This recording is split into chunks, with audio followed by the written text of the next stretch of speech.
Hi ಸ್ನೇಹಿತರೆ, ಕೃಷಿ ಬದುಕೆ ನಮಸ್ಕಾರಗಳು. ಈಗಿನ ಯುವಕರು ತುಂಬ ಜನ ಉದ್ಯೋಗವನ್ನು ಅರಸಿ ಕಾರ್ಖಾನೆಗಳತ್ತ ಹಾಗೂ ಬೆಂಗಳೂರಿನತ್ತ ಮುಖ ಮಾಡಿ ಹೋಗ್ತಾ ಇದ್ದಾರೆ ಸ್ನೇಹಿತರೆ. ಆದರೆ ಇಲ್ಲಿಬ್ಬರು ಸ್ನೇಹಿತರು ಸೇರಿ ಹಳ್ಳಿಯಲ್ಲೇ ಇದ್ದು ಏನಾದರೂ ಒಂದು ಮಾಡಬೇಕು, ತಂದೆ ತಾಯಿ ಬೆನ್ನೆಲುಬಾಗಿ ನಿಲ್ಲಬೇಕು ಅಂತೇಳಿ ಸ್ನೇಹಿತರೆ ಹಳ್ಳಿಯಲ್ಲೇ ಒಂದು ನಾಟಿ ಕೋಳಿ ಸಾಗಾಣಿಕೆ ಮಾಡಿ ಒಂದು ಕೋಳಿ ಸಾಮ್ರಾಜ್ಯವನ್ನೇ ನಿರ್ಮಿಸ್ತಾರೆ ಸ್ನೇಹಿತರೆ. ಬನ್ನಿ ಸ್ನೇಹಿತರೆ, ಅವ್ರನ್ನ ಕಾರ್ಯಕ್ರಮ ಬರಮಾಡ್ಕೊಳ್ಳೋಣ, ಅವರಲ್ಲಿರುವಂಥ ಅಪಾರವಂತ ಅನುಭವನ ತಿಳ್ಕೊಂತ ಹೋಗೋಣ. ನೀವು ಎಲ್ಲಿ ಇರೋರು ಸರ್? ಯಾವ ಊರು? ನಮ್ದು ರಂಗನಾಥ್ಪುರ ಅಂತ, ಶಿರಾ ತಾಲೂಕು, ಓಕೆ. ತುಮಕೂರು ಡಿಸ್ಟಿಕ್. ಹಾಂ. ಮರಡಿಗುಡ್ಡ ಸರ್, ತುಂಬಾ ಹೌದು. ಫೇಮಸ್ ಪ್ಲೇಸ್ ಇದು. ಹಾಂ ಹಾಂ ಹಾಂ. ಸರ್, ನೀವು ಕೋಳಿ ಸಾಗಾಣಿಕೆ ಎಷ್ಟು ವರ್ಷದಿಂದ ಮಾಡ್ತಾ ಇದ್ದೀರಿ ಸರ್? ಒಂದೂವರೆ ತಿಂಗಳು ಆಯ್ತೇನೆ ಸರ್ ತಂದಷ್ಟೇ. 1.5 ತಿಂಗಳಿಂದ ಮಾಡ್ತಾ ಅದ್ರ ಇದ್ದೀರಾ? ಬಗ್ಗೆ ನಮ್ಗೇನ್ ಗೊತ್ತಿರ್ಲಿಲ್ಲ. ಹಾಂ. ಇಲ್ಲಿ ನಮ್ ಸೈಡ್ ಅದ ಮಾಡಿದ್ರು, ಇಲ್ಲಿ ಗುಬ್ಬಿ ಹಾಂ ಹಾಂ. ಹಿರಿಯೂರು ಇಲ್ಲೆಲ್ಲ ಮಾಡ್ಯಾರನ್ನೆಲ್ಲ ನೋಡ್ಬಿಟ್ಟು ಓಕೆ. ನಾವು ಮಾಡಿದ್ವಿ. ಹಾಂ. ಇನ್ನು ಅಷ್ಟೋ ಏನು ರಿಸಲ್ಟ್ ಏನು ಗೊತ್ತಾಗ್ತಿಲ್ಲ. ಹಾಂ. ಚೆನ್ನಾಗಿದಾವೆಲ್ಲ, ಏನ್ ಓಕೆ. ಪ್ರಾಬ್ಲಮ್ ಇಲ್ಲ. ಸರ್, ಈಗಿನ ಯುವಕರು ತುಂಬಾ ಈಗ IT BT ಆಗಿರ್ಬೋದು, ಇಲ್ಲ ಬೆಂಗಳೂರು ಹತ್ತ ಮುಖ ಮಾಡ್ತಾ ಇದಾರೆ ಸರ್. ನೀವು ಊರಲ್ಲೇ ಈ ಕೋಳಿ ಸಾಗಾಣಿಕೆ ಮಾಡಬೇಕು ಅಂತ ಹೇಳಿ ನಿಮ್ಗೆ ಹೇಗೆ ತಲೆಗೆ ಬಂತು? ಇಲ್ಲ ಸರ್, ನಾನು ಒಂದ್ 3-4 ತಿಂಗಳು ಬೆಂಗಳೂರಿಗೆ ಹೋಗಿದ್ದೆ. ಓಕೆ. ಹೋದಾಗ ಅವೆಲ್ಲ ಕಂಫರ್ಟಬಲ್ ಅನ್ನಿಸ್ತಿಲ್ಲ. ಓಕೆ. ಏನಕ್ಕಂದ್ರೆ ಬೆಳಿಗ್ಗೆ ಎದ್ದೋದ್ರಷ್ಟೇ ಅಲ್ಲಿ ಸಿಗೋದು, ಇಲ್ಲ ಅಂದ್ರೆ ಹಾಂ. ಆಗಲ್ಲ. ಓಕೆ. ಈಗ ಅಲ್ಲೇ ಹೋಗ್ತೀವಿ ಅನ್ಕೊಳ್ರಿ. ಹಾ. ನಮ್ಮ ಫ್ರೆಂಡ್ ಇಂಜಿನಿಯರಿಂಗ್ ಮುಗಿಸಿರೋದು ಅವನು. ಓಕೆ. ಹಾಂ. ಈಗ ಅವನೇ ಕೆಲ್ಸಕ್ಕೆ ಹೋಗ್ತಾನೆ. ಏನೋ ಅನಿವಾರ್ಯ ಆಗಿ ಒಂದ್ 6 ತಿಂಗಳು ಕೆಲ್ಸಕ್ಕೆ ಹೋಗಕ್ಕಾಗ್ಲಿಲ್ಲ. ಓಕೆ. ಓಕೆ. ಜೀವನ ಹೆಂಗ್ ಮಾಡ್ತಾನೆ? ಹಾಂ.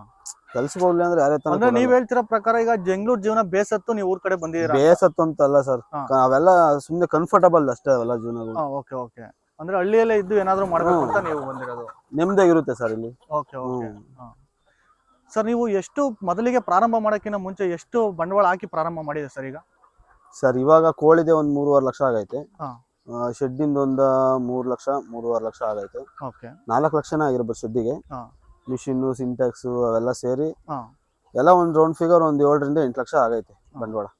ಸರ್, ಈಗ ನಾಟಿ ಕೋಳಿ ಪ್ರಾರಂಭ ಮಾಡಕ್ಕೆ ಈಗ ತುಂಬಾ ಜನ ಯುವಕರು ಒಂದು ಸೈಡ್ ಬಿಸ್ನೆಸ್ ಆಗಿ ಮಾಡ್ಬೇಕು ಅಂತ ಬರ್ತಾರೆ. ಸೈಡ್ ಬಿಸ್ನೆಸ್ ಆಗೇ ಇಕ್ಕಬೇಕು ಸರ್ ಇದನ್ನ. ನಾನು ಇದ್ರಾಗೆ ನಾನು ದುಡಿತೀನಿ ಮಾಡ್ತೀನಿ ಎಂಬಂಗಿದ್ರೆ ನಡೆಯಲ್ಲ ಅವೆಲ್ಲ. ಓಕೆ. ಓಕೆ. ಒಂದ್ ದಿನದ ಕೂಲಿ ಸಮೇತನೂ ಹುಟ್ಟಕ್ಕಾಗಲ್ಲ. ಹಾಂ ಹಾಂ ಹಾಂ. ಸೈಡ್ ಆಗೇ ಇಕ್ಕಬೇಕು, ಓಕೆ. ಸೈಡ್ ಆಗೇ ಮಾಡ್ಕೋಬೇಕು ಹಾಂ. ಅಷ್ಟೇ. ಸರ್, ಈಗ ತುಂಬಾ ಜನ ಒಂದಿನದ ಮರಿ ತಂದು ತುಂಬಾ ಜನ ಡೆವಲಪ್ ಮಾಡಿ ಸಾಗಾಣಿಕೆ ಮಾಡಿ ಮಾರಾಟ ಮಾಡ್ಬೇಕು ಅಂತ ಇದಾರೆ. ಈಗ ನೀವು ಒಂದೇ ಸಾರಿ ಮೊಟ್ಟೆಗೆ ಬಂದಿರೋಂಥದ ಕೋಳಿ ತರಕ್ಕೆ ಕಾರಣ ಸರ್? ಸರ್, ಈಗ ಒಂದಿನಕ್ಕೆ ಒಂದು ಕೋಳಿ, ಚಿಕ್ಕ ಕೋಳಿಯಿಂದ ಸ್ಟಾರ್ಟ್ ಆಗೋ ಗಂಟ ದೊಡ್ಡ ಮೊಟ್ಟೆ ಇಕ್ಕ ಗಂಟನ ಒಂದ್ ದಿನಕ್ಕೆ 3 ರೂಪಾಯಿ ಫೀಡ್ ತುಂಬುತ್ತೆ ಒಂದ್ ಕೋಳಿ ಮರಿ. 3 ರೂಪಾಯಿ ಫೀಡ್ ತುಂಬಿತು ಅಂತಂದ್ರೆ ಅಲ್ಲಿಗೆ ಒಂದ್ ಕೋಳಿ ಮೊಟ್ಟೆ ಸ್ಟೇಜಿಗೆ ಬರೋ ಅಷ್ಟೊತ್ತಿಗೆ ಅದು ಎಷ್ಟು ತಿಂದಿರುತ್ತೆ ಹೇಳ್ರಿ? ಎಲ್ಲ ನ್ಯಾಚುರಲ್ ಆಗಿ ನಾವು ಫುಡ್ ಕೊಡಕ್ಕಾಗಲ್ಲ, ನಾವು ಫೀಡ್ ಕೊಡ್ಬೇಕಾಗುತ್ತೆ. ಅಲ್ಲಿಗೆ ಅದೇ ಟ್ಯಾಲಿ ಮಾಡ್ಕೊಂಡ್ರೆ ಅಲ್ಲಿಗೆ ಬರುತ್ತೆ. ಈಗ ದಿನ 3 ರೂಪಾಯಿ ಕೊಡೋದ ಒಂದೇ ಸಲ 300-350 ರೂಪಾಯಿ ಕೊಟ್ಟು ತಂದಿರೋದಷ್ಟೇ ನಾನು. ತಮ್ಮ ವಿಡಿಯೋ ಸ್ಟಾಪ್ ಮಾಡು ಸರ್. ಈಗ ಒಂದು ದಿನಕ್ಕೆ ಈ ಕೋಳಿಗೆ ಏನೆಲ್ಲ ಆಹಾರ ಕೊಟ್ಟು ಒಂದ್ ದಿನ ನೀನು ಸಂಪೂರ್ಣ ಮುಗಿಸ್ತೀರಾ ಸರ್? ಈಗ ಒಂದ್ ದಿನಕ್ಕೆ ಬೆಳಗ್ಗೆಯಿಂದ ಏನೆಲ್ಲ ಆಹಾರ ಕೊಡ್ತೀರಾ? ಸರ್, ಇದಕ್ ನಾನು ಈಗ ಒಂದು 3:30-4 ಗಂಟೆಗೆ ಡೋರ್ ತೆಗಿತೀವಿ ಇದನ್ನ. ಓಕೆ. Shed door okay. ಕತ್ಲಾಗಿದ ತಕ್ಷಣ ಅವೆಲ್ಲ ಒಳಗಡೆ ಹೋಗ್ಬಿಡ್ತವೆ ಆಟೋಮೆಟಿಕ್ ಆಗಿ. ಓಕೆ. ಒಂದ್ 3:30-4 ಗಂಟೆ ತೆಗ್ದಿದ ತಕ್ಷಣ ಎಲ್ಲ ಅಡಿಕೆ ಗಿಡಕ್ಕೆ ಹೋಗ್ಬಿಡ್ತವೆ. ಅಂದ್ರೆ ಅಡಿಕೆ ಗಿಡ ಎಲ್ಲ ನಿಮ್ದೆ ಪೂರ್ತಿ ಇದೆಯಲ್ಲ? ಇದೆ.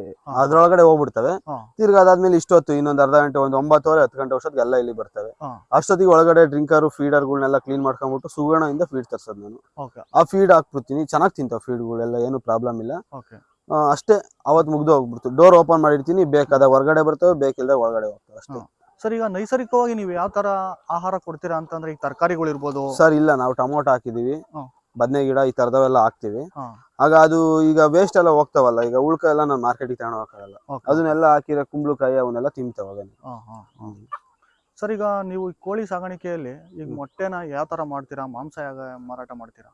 ಅದೇ ಸರ್, ಓನ್ ಮಾರ್ಕೆಟಿಂಗ್ ಮಾಡೋಣ ಅಂತ ತಂದಿದೀವಿ. ನೋಡ್ಬೇಕು ಮುಂದೆ ಹೆಂಗಾಗುತ್ತೆ, ಎಷ್ಟು ಈಲ್ಡ್ ಬರುತ್ತೆ. ಅಂದ್ರೆ ನೀವು ಯಾರು ದಳ್ಳಾಳಿಗಳನ್ನ ಸಂಪರ್ಕ ಮಾಡಲ್ಲ, ನೀವೇ ಸ್ವಂತವಾಗಿ ಮಾರ್ಬೇಕು ಅಂತ ಬಂದಿದೀವಿ ಅಷ್ಟೇ. ಮಾರಾಟ ಮಾಡ್ಬೋದು ಸರ್ ಆತರ? ನೋಡ್ಬೇಕು ಸರ್, ಸಿರಾದಲ್ಲಿ ಅಷ್ಟು ಏನು ಯಾರು ಮಾಡಿಲ್ಲ. ಪರವಾಗಿಲ್ಲ, ಸುಮಾರಾಗಿ ಐತೆ ನನಗೆ ಗೊತ್ತಿರೋ ಕಡೆಗಳಿಂದ. ಸ್ವಲ್ಪ ಕಷ್ಟಪಟ್ರೆ ಮಾರ್ಕೆಟಿಂಗ್ ಮಾಡ್ಬೋದು ಅನ್ಸುತ್ತೆ. ಹಂಗೂ ಆಗ್ಲಿಲ್ಲ ಅಂದ್ರೆ ನೋಡ್ಬೇಕು ಸರ್, ಯಾರಾದ್ರೂ ದಳ್ಳಾಳಿಗಳನ್ನ ಇಟ್ಕೋಬೇಕಾಗುತ್ತೆ. ದಳ್ಳಾಳಿಗಳು. ಸರ್, ಈಗ ಪರ್ ಕೆಜಿಗೆಲ್ಲ ಏನೆಲ್ಲ ರೇಟ್ ಇದೆ ಸರ್ ಈಗ ಜನರಲ್ ಆಗಿ? ನಾನ್ ಕೇಳಕ್ ಹೋಗಿಲ್ಲ ಸರ್, ಇಲ್ಲಿ ಯಾರೋ ಒಬ್ರು ಕೇಳಿರು, ಅವ್ರು ಹಿಂಗೆ ಮಾಮೂಲಿ ನಾಟಿ ಕೋಳಿ ಏನ್ ರೇಟ್ ಕೊಡ್ಬೇಕು ಅದೇ ರೇಟ್ ಕೊಟ್ಟೆ ನಾನು. ಹೌದಾ? ಅಲ್ಲೇ ಈಗ ಸೇಲಿಂಗು ಸ್ಟಾರ್ಟ್ ಮಾಡಿದ್ದಾರೆ ನೀವು? ಹುಂಜಗಳು ಬಂದಿದಾವಲ್ಲ, ಹುಂಜಗಳದ್ದು ಏನು ಅವಶ್ಯಕತೆ ಬೇಕಾಗಲ್ವಲ್ಲ ಇದಕ್ಕೆ. ಹುಂಜಗಳು ಒಂದೊಂದು ಮಿಸ್ ಬಂದಿರೋ ನಾವು ಕೊಟ್ಟಿದೀವಿ ಅಷ್ಟೇ. ಅವೆಲ್ಲ ಕೊಟ್ಟಿದ್ದೀರಾ? ಓಕೆ. ಸರ್, ಈಗ ನೀವು ನಿಮ್ ಸ್ನೇಹಿತರು ಸೇರಿ ಮಾಡಿರೋದಾ ಇದು? ನಮ್ಮ ಸ್ನೇಹಿತರು ಸರ್, ಗಂಗಾಧರ ಅಂತ. ಸರ್, ಈಗ ಈಗ ನಾಟಿ ಕೋಳಿ ಸಾಗಾಣಿಕೆ ಮಾಡೋದ್ರಿಂದ ಈಗ ನಿಮ್ಗೆ ಏನ್ ತೃಪ್ತಿ ಅನ್ನಿಸ್ತಾ ಇದೆ, ಹೇಗೆ ಅನ್ನಿಸ್ತಾ ಇದೆ ಸರ್? ಏನ್ ಸರ್ ಇದ್ರಲ್ಲಿ ಏನು ಬಲ್ಕ್ ಆಗಿ ನಾನು ಕೋಟಿ ದುಡಿತೀನಿ ಅಂದ್ರೆ ನಡೆಯಲ್ಲ. ಓಕೆ. ಅವತ್ತಿನ ಜೀವನ ಅವತ್ ಮಾಡ್ಬೋದು ಅಷ್ಟೇ. ಇದು ನಾನು ದುಡಿದ್ಬಿಟ್ಟು ನಾನು RCC ಕಟ್ಟಿಸ್ತೀನಿ ಅಂದ್ರೆ ಅದೇ ಲೆಕ್ಕಾಚಾರಕ್ಕೆ ನಾವು ಕ್ವಾಂಟಿಟಿ ಜಾಸ್ತಿ ಮಾಡ್ಬೇಕಾಗುತ್ತೆ. ಜಾಸ್ತಿ ಮಾಡ್ಬೇಕು ಅಂದ್ರೆ ಇನ್ವೆಸ್ಟ್ಮೆಂಟ್ ಜಾಸ್ತಿ ಬೇಕಾಗುತ್ತೆ. ಜಸ್ಟ್ ಜೀವನ ಮಾಡ್ಬೋದು ಅಷ್ಟೇ ಬಿಡಿ ಸರ್. ಸರ್ ಈಗ ಈಗಿನ ಯುವಕರಾಗಿರುವ ಯುವತಿಯರಿಗಾಗಿ ನಿಮ್ ಸಂದೇಶ ಏನ್ ಕೊಡ್ತೀರಾ ಸರ್? ಈಗ ನಾಟಿ ಕೋಳಿ ಸಾಗಾಣಿಕೆ ಮಾಡೋ ತುಂಬಾ ಜನ ಬರ್ತಿದ್ದಾರೆ, ಈಗ ನಾವು ಮಾಡ್ಬೇಕು ಸೈಡ್ ಬಿಸ್ನೆಸ್ ಆಗಿ ತಗೊಂಡ್ ಮಾಡ್ಬೇಕು ಅಂತ ತುಂಬಾ ಜನ ಬರ್ತಿದ್ದಾರೆ. ಅಂತರಿಗೆ ಏನ್ ಹೇಳ್ತೀರಾ? ಯಾವ್ದು ತಂದು ಸಾಗಾಣಿಕೆ ಮಾಡಿದ್ರೆ ಅತಿ ಹೆಚ್ಚು ಲಾಭ ತಗೊಬೋದು ಅಂತ ಯಾವ ತರ ಹೇಳ್ತೀರಾ? ಸರ್ ಮಾಮೂಲಿ ಇದು ಕಾವೇರಿ BV ಅವು ಇವು ಎಲ್ಲ ಅನ್ನೋದಕ್ಕಿಂತನ ನ್ಯಾಚುರಲ್ ನಾಟಿ ಕೋಳಿ ಬರ್ತಾವಲ್ಲ ಅದನ್ನ ಮಾಡಿದ್ರೆ ಬೆಸ್ಟ್ ಅನ್ಸುತ್ತೆ ಸರ್. ಅಷ್ಟು ಡಿಸೀಸಸ್ ಬರಲ್ಲ, ಏನಿಲ್ಲ. ಫಾರ್ ಎಕ್ಸಾಂಪಲ್ ನಾನು ಮಾಡಿರೋದಕ್ಕೆ ಹೇಳ್ತಿರೋದು. ಇವೆಲ್ಲ ಸುಮ್ನೆ ಸರ್, ಇದು ತುಂಬಾ ಕಷ್ಟ ನೋಡ್ಕೊಳೋದು. ತಿಳ್ಕೊಂಡ್ದಿಲ್ದಲೆ ಮಾಡಕ್ ಹೋಗ್ಬಾರ್ದು ಸರ್. ಗೊತ್ತಿಲ್ದಲೆ ಯಾವ್ದೇ ಕಾರಣಕ್ಕೂ ಕಾಲಿಕ್ಕಕ್ಕೆ ಹೋಗ್ಬಾರ್ದು. ಸುಮ್ನೆ ಲಾಸ್ ಮಾಡ್ಕೊಂಡ್ಬಿಟ್ಟು ಸುಮ್ನೆ ಹೋಗ್ಬಿಡ್ತೀವಿ ಅಷ್ಟೇ. ಸರ್ ಈಗ ಮತ್ತೆ ಈಗ ಎಷ್ಟು ಬಂಡವಾಳದಿಂದ ಪ್ರಾರಂಭ ಮಾಡಿದ್ರೆ, ಅಂದ್ರೆ ಮೊದಲಿಗೆ ಒಬ್ಬರಿಗೆ ಎಷ್ಟಡಿ ಶೆಡ್ ಮಾಡಿ ಪ್ರಾರಂಭ ಮಾಡ್ಬೇಕು ಅಂತ ಹೇಳ್ತೀರಾ ಸರ್? ಸರ್ ಶೆಡ್ ಅಂದ್ರೆ ಇಷ್ಟೆಲ್ಲ ಮಾಡೋ ಅವಶ್ಯಕತೆನೇ ಇಲ್ಲ. ನಾನ್ ಮಾಡ್ಬಿಟ್ಟೆ. ಹೌದಾ? ಯಾರೋ ಮಾಡ್ಯಾರೆ ಚೆನ್ನಾಗಿ ಅಂದ್ರೆ ಸೇಫ್ ಆಗಿರುತ್ತೆ ಅಷ್ಟೇ. ಮೇಲೆ ಸೀಟ್ ಹಾಕೊಂಡ್ಬಿಟ್ಟು ಸುತ್ತ ಗ್ರೀನ್ ಮೆಶ್ ಬಿಟ್ಕೊಂಡ್ರೆ ಸಾಕು, ಕೋಳಿ ಮೇಯಿಸಬಹುದು. ಸ್ವಲ್ಪ ನೀರ್ ನಿಂತ್ಕೊಂಬಾರ್ದು. ನೀವ್ ಎಷ್ಟು ಬಂಡವಾಳ ಹಾಕಿ ಶೆಡ್ ನ ಪ್ರಾರಂಭ ಮಾಡಿದ್ದೀರಾ? ಒಂದ್ 4-4 ಲಕ್ಷ ಆಗೈತೆ ಬ್ರೋ. 4 ಆಗೈತೆ. ಈ ಕೋಳಿಗಳಿಗೆಲ್ಲ ನೀರಿನ ವ್ಯವಸ್ಥೆ ಹೇಗೆ? ಡ್ರಿಂಕರ್ ಬ್ರೋ, ಆಟೋಮೆಟಿಕ್ ಎಲ್ಲ ಡ್ರಿಂಕರ್. ಎಲ್ಲ ಖಾಲಿ ಆದಂಗೆ ಬಂದ್ಬಿಡ್ತವೆ. ಈಗ ಹಿಂಗ್ ಮ್ಯಾಕ್ ಎತ್ತಿದ ತಕ್ಷಣ ಖಾಲಿ ಆದಾಗ ಹಿಂಗ್ ಬಂದ್ಬಿಡ್ತವೆ ಅಷ್ಟೇ. ಮಾಮೂಲಿ ನೀರ್ ತುಂಬ್ಕೊಂಡಿದ ತಕ್ಷಣ ಸ್ಟಾಪ್ ಆಗ್ಬಿಡುತ್ತೆ. ಈಗ ಇದಕ್ಕೆ ಈ ಅಡೆ ನೀವು ಉದ್ದ ಹಾಕಿದ್ರಲ್ಲ ಒಟ್ಟು, ಇದನ್ನ ಎಷ್ಟು ದಿನಕ್ಕೆ ಒಂದ್ಸತಿ ಮತ್ತೆ ಮತ್ತೆ ಹಾಕ್ತಾ ಹೋಗ್ಬೇಕು ಸರ್? ಇಲ್ಲ ಇದನ್ನ ಹೌದು ಅಗಿತವೆ ಸರ್. ಈಗ ಚೇಂಜ್ ಮಾಡ್ಬೇಕು. ಎಲ್ಲ ಮೊನ್ನೆ ಎಲ್ಲ ಚೇಂಜ್ ಮಾಡಿದ್ವಿ, ಈಗ ಇನ್ನೊಂದ್ ರೌಂಡ್ ಚೇಂಜ್ ಮಾಡ್ಬೇಕೀಗ. ಈ ಒಟ್ಟು ಹಾಕೋದ್ರಿಂದ ಏನು ಪ್ರಯೋಜನ? ಅದೇ ಸರ್, ಕೋಳಿಗಳಿಗೆ ಜಾಸ್ತಿ ಧೂಳಾಗಲ್ಲ, ಅಕಸ್ಮಾತ್ ಒಂದೊಂದು ಮೊಟ್ಟೆ ಇಕ್ಕಿರ್ ಹೊಡಿಯಲ್ಲ, ಈ ಪರ್ಪಸ್ ಅಷ್ಟೇ. ಈಗೇನು ಸಣ್ಣವಲ್ಲ, ಏನು ಇದು ಬರೋರು ಅಂತ ಡಿಸೀಸ್ ಎಲ್ಲ ಬರೋಕೆ ದೊಡ್ಡವಾಗ್ಯಾವಲ್ಲ, ಅಷ್ಟು ಏನು ಎಫೆಕ್ಟಿವ್ ಆಗಲ್ಲ. ನೀವು ಒಳಗಡೆ ಎಲ್ಲ ಬಿಟ್ಟಾಗ ಯಾವ ತರ ಆಹಾರ ಕೊಡ್ತೀರಾ? ಇಷ್ಟೇ ಸರ್, ಈ ಹೊರಗಡೆಯಿಂದ ಮೇಯ್ಕೊಂಡ್ ಬರ್ತವೆ. ಮೇಯ್ಕೊಂಬಂದು ಈ ರೀತಿ ಕ್ಲೀನಾಗಿ ತಿನ್ಕೊಂತಾವೆ, ಉಪ್ಪಾಟಿಗಾವು ತಿನ್ಕೊಂಬಿಟ್ಟು ಕ್ಲೀನಾಗೆ ತಿರ್ಗಾ ಒಂದು 3-4 ಗಂಟೆಗೆ ತಿರ್ಗಾ ಎಲ್ಲ ಹೊರಗಡೆ ಹೋಗ್ತವೆ. ಏನಾದ್ರು ಹಳೆ ತರಕಾರಿ ಗಿರ್ಕಾರಿ ಏನಾದ್ರು ಇದ್ರೆ ತಿನ್ಕೊಂಬಿಟ್ಟು ಎಲ್ಲ ಈ ಹೊರಗಡೆ ಬಂದ್ಬಿಡ್ತಾವೆ ಅಷ್ಟೇ. ಮತ್ತೆ ಈ ಸ್ಟೆಪ್ ಮಾಡಿರೋದು ಏನಕ್ಕೆ ಸರ್? Night time ಕುತ್ಕೊಳ್ಳೋಕೆ. ಇದ್ರ ಮೇಲೆ ಕೂರೋದ್ರಿಂದ ಕೋಳಿಗಳು ಏ ತರ ಬೆಳವಣಿಗೆ ಆಗುತ್ತೆ ಅಂತ? ಬೆಳವಣಿಗೆ ಆಗುತ್ತೆ, ಕಿತ್ತಾಡಲ್ಲ ಒಂದಕ್ಕೊಂದು ಲೈಟ್ ಆಫ್ ಮಾಡಿದ ತಕ್ಷಣ. ಆಮೇಲೆ ಇಲ್ಲಿ ಪೈಪ್ ಮೇಲೆಲ್ಲ ಆರ್ಬಿಟ್ಟು ಕಿತ್ತಾಕಲ್ಲ ಅಷ್ಟೇ. ಮತ್ತೆ ಹಂಗಾದ್ರೆ ಕೋಳಿ ಸಾಗಾಣಿಕೆ ನಿಮ್ಗೆ ಒಂಥರ ತೃಪ್ತಿ ಅನ್ನಿಸ್ತಿದ್ಯಾ? ತೃಪ್ತಿನೇ ಸರ್, ನೆಮ್ಮದಿ. ರಿಸಲ್ಟ್ ಬರ್ಬೇಕು ಕ್ಲೀನಾಗೆ, ಕಷ್ಟಪಡ್ಬೇಕು. ಕಷ್ಟಪಟ್ಟಿದ್ದು ಕರೆಕ್ಟಾಗಿ ರಿಸಲ್ಟ್ ಬಂತು ಅಂದ್ರೆ ತೃಪ್ತಿನೇ ಸರ್ ಎಲ್ಲಾರ್ಗು, ರೈತರಿಗೆ.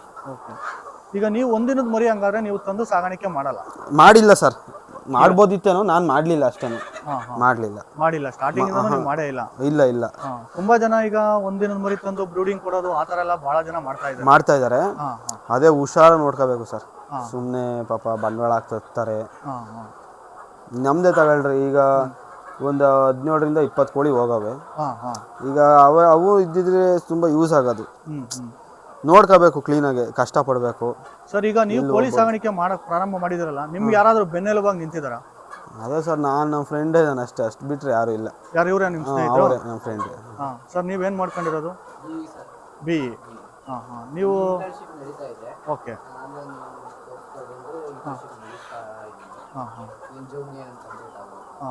ಇಬ್ರು ಸ್ನೇಹಿತರು ಸೇರಿ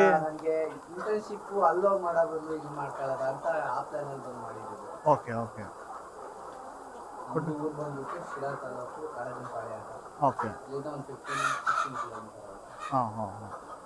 ಅಂದ್ರೆ ಇಬ್ರು ಸ್ನೇಹಿತರು ಮಾಡೋದ್ರಿಂದ ನಿಮ್ಗೆ ಒಂಥರ ಬೆನ್ನೆಲುಬಾಗಿ ಒಬ್ರಿಗಿಂತ ಒಬ್ರು ಒಂಥರ ಚೆನ್ನಾಗಿದೆ.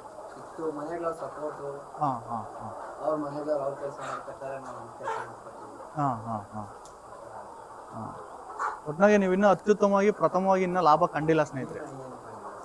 ಅಂದ್ರೆ ಫಸ್ಟ್ ಬ್ಯಾಚ್ ಆಗಿರೋದನ್ನ ನಿಮ್ಗೆ ಗೊತ್ತಿಲ್ಲ. ಇಲ್ಲ, ನೀವು ಒಂದು ನಿರಂತರ ಪ್ರಯತ್ನಕ್ಕೆ ಒಂದು ಫಲ ಸಿಕ್ಕೇ ಸಿಗುತ್ತೆ. ಅಂದ್ರೆ ಪ್ರಯತ್ನ ಬಿಡಬಾರ್ದು ಅಲ್ವಾ? ಅಂದ್ರೆ ನೀವು ಮಾರಾಟ ಮಾಡೋಕ್ಕೆ ಹಲವಾರು ರೀತಿಯಾದಂತಹ ಕಾಂಟ್ಯಾಕ್ಟ್ಗಳನ್ನ ಬೆಳೆಸ್ಕೊಂತ ಹೋದಾಗ ಏನಾಗುತ್ತೆ ಅಂದ್ರೆ ನಿಮಗೆ ಒಂದಲ್ಲ ಒಂದು ಅತಿ ಹೆಚ್ಚು ಲಾಭ ಎಲ್ಲಿ ಸಿಗುತ್ತೆ ಅಂತ ನಿಮಗೆ ಗೊತ್ತಾಗುತ್ತೆ. ಇಲ್ಲಿ ಮೊದಲು ಪಾಯ ತರ ಇದ್ದಾಗ ಇಲ್ಲಿ ಸೆಟ್ ಆಗ್ಬೇಕು ಸರ್. ಇಲ್ಲಿ ಸೆಟ್ ಆಗಬೇಕು. ಆಮೇಲೆ ಸೆಟ್ ಆದ್ರೆ ಆಮೇಲೆ ಅದು ಮಾರ್ಕೆಟಿಂಗ್ ಏನೋ ಆರಾಮಾಗಿ ನೋಡ್ಕೊತೀವಿ. ಇಲ್ಲೇ ಇದು ಸ್ವಲ್ಪ ಯಾವ್ದು ಇಲ್ದಂಗೆ ತೊಂದರೆ ಆಗ್ಲಿಲ್ದಂಗೆ ಕೋಳಿಗಳು ಚೆನ್ನಾಗಿದೆ ಅಷ್ಟೇ ಸರ್. ಈಗ ನೀವಿಬ್ರಿಗೂ ಅನುಭವನೇ ಇಲ್ಲ, ಆದ್ರೂ ನೀವು ಒಂದು 1000 ಕೋಳಿ ತಂದು ಸಾಗಾಣಿಕೆ ಸರ್ ಮಾಡಿ. ಇಲ್ಲ, ನಾನು ಈ ಕೋಳಿ ಕೊಟ್ಟಿರೋರು ಅವ್ರ ಪಾಪ ಖುಷಿ ಪಟ್ರು. ಸರ್ ದೇವ್ರಣೆಗೂ ಏನು ಗೊತ್ತಿಲ್ದಾರ ತಗೊಂಡೋಗ್ಬಿಟ್ಟು ಸುಮ್ಮನೆ 100-200 ಕೋಳಿ ಕಳ್ಕೊಂತಾರೆ, ಚೆನ್ನಾಗಿ ನೋಡ್ಕೊಂಡಿದ್ದೀರಾ ಸರ್ ಅಂತಂದ್ರು. ಅದೇ ಅದು ಏನ್ ಧೈರ್ಯ ಹೆಂಗೆ ನಿಮ್ಗೆ? ಏನಾಗುತ್ತೆ ಸರ್ ಈಗ ಅನಿವಾರ್ಯ ಅಷ್ಟು ಸತ್ತೋಗ್ಬಿಡ್ತಾವೆ, ಏನಾಗುತ್ತೆ? ಏನ್ ಜೀವ ಹೋಗುತ್ತಾ ನಮ್ದು? ಏನಿಲ್ಲ, ಅಷ್ಟೇ. ಒಂದು ಧೈರ್ಯದ ಮೇಲೆ ತಂದು ಸಾಗಾಣಿಕೆ ಅಷ್ಟು ಮಂಡಿ ಬೀಳ್ಬೇಕು, ರೈತರ ಮೇಲೆ ಮಂಡಿ ಬೀಳ್ಬೇಕು. ಒಂದ್ ಬೋರ್ ಫೇಲ್ ಆಗ್ತೀಯಲ್ಲ, ಊರ್ ಕಡೆಗೆ ಬಿಟ್ಟು ಬೆಂಗಳೂರು ಕಡೆಗೆ ಹೋಗೋದಲ್ಲ, ಮಂಡಿ ಬಿದ್ದು ಬಡ್ಡಿ ಕಟ್ ಮಾಡ್ಬೇಕು ಅಷ್ಟೇ. ಓಕೆ ಸರ್, ಧನ್ಯವಾದಗಳು ನಿಮ್ಮ ಕಾರ್ಯಕ್ರಮಕ್ಕೆ ಒಂದು 2 ನಿಮಿಷ ಮಾತಾಡಿದ್ದಕ್ಕೆ. Thank you sir.